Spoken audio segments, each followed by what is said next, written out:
বিনিয়োগ সম্মেলনের দ্বিতীয় দিন আজ। এই মুহূর্তে রাজধানীর হোটেল ইন্টারকন্টিনেন্টালে আছেন সহকর্মী শুভ খান। সরাসরি যাব তার কাছে।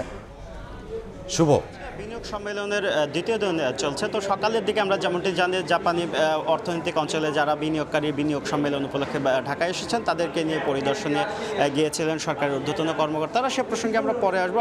এই মুহূর্তে কিন্তু আমি রয়েছে হোটেল ইন্টারকন্টিনেন্টালে, যেখানে মার্কিন মহাকাশ গবেষণা সংস্থা নাসার সঙ্গে বাংলাদেশের একটি চুক্তি স্বাক্ষর হচ্ছে। এই চুক্তিটি মূলত হচ্ছে অসামরিক একটি চুক্তি, এবং এখানকার বাংলাদেশের কর্মকর্তারা যা বলছেন যে মহাকাশ গবেষণার ক্ষেত্রে নাসা যে ধরনের কর্মকাণ্ডগুলো পরিচালনা করে এবং মহাকাশ অনুসন্ধানে যে ধরনের তথ্যগুলো পেয়ে থাকে সেগুলো আসলে বাংলাদেশের সাথে এই চুক্তির পরে বাংলাদেশের সাথে শেয়ার করবে, এবং বাংলাদেশে কিন্তু মহাকাশ গবেষণায় অংশ হতে চায়, এবং বাংলাদেশে একটি বিশেষায়িত একটি বিশ্ববিদ্যালয় প্রতিষ্ঠা করা হয়েছে মহাকাশ গবেষণা কার্যক্রমটিকে আরও জোরদার করার জন্য। সে লক্ষ্যে মূলত এই নাসার সঙ্গে এই চুক্তিটি কিছুক্ষণের মধ্যেই সম্পাদিত হবে, এবং সেই চুক্তির আওতায় নাসার সঙ্গে কিন্তু বাংলাদেশের যে মহাকাশ গবেষণা সংক্রান্ত যে তথ্যগুলো নাসা পাবে সেগুলো বাংলাদেশের সাথে শেয়ার করবে, এবং মহাকাশ গবেষণার একটা নতুন দ্বার উন্মোচিত হচ্ছে এই চুক্তির মাধ্যমে, এমনটাই কিন্তু বাংলাদেশের কর্মকর্তারা প্রত্যাশা করছেন। একটা জিনিস হচ্ছে যে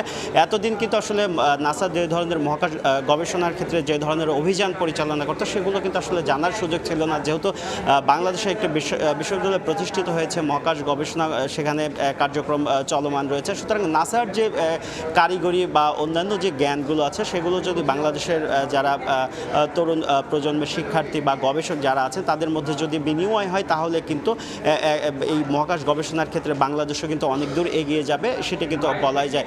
আর দিনের অন্য একটি কর্মসূচি রয়েছে, ওয়ার্ল্ড ব্যাংকের সঙ্গে বাংলাদেশে যারা বিনিয়োগকারী রয়েছেন তাদের একটি সেশন কিছুক্ষণের মধ্যে অনুষ্ঠিত হতে যাবে, এবং সর্বশেষ বিকেলের দিকে কিন্তু এই যে দ্বিতীয় দিনের যে কার্যক্রম, অর্থাৎ নারায়ণগঞ্জের অর্থনৈতিক অঞ্চল পরিদর্শনে গিয়ে সেখানে তাদেরকে যে বিনিয়োগ সুবিধা যেগুলো তুলে ধরা হয়েছে সব কিছু মিলিয়ে কিন্তু বিকেল 5টার দিকে একটি সংবাদ সম্মেলন হওয়ার কথা রয়েছে, যেখানে বাংলাদেশের পক্ষ থেকে যাবতীয় তথ্য তুলে ধরা হবে।